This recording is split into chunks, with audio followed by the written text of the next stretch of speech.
Hey guys, welcome back to another video. In this video, I'll show you how to update your OpenClaw bot to the latest version.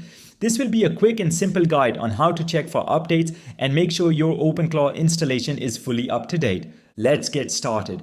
First, open the terminal on the device where you installed OpenClaw.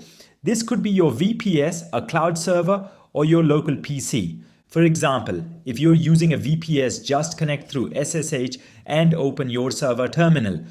Once you're inside the terminal, simply type OpenClaw update, then press enter to run the command. This will start the update process. OpenClaw will check all relevant files and automatically update anything that needs to be upgraded to the latest version.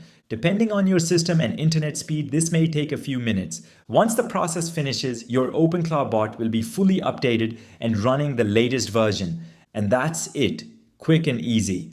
If you found this video helpful, feel free to check out my other OpenClaw tutorials, and I'll see you in the next one.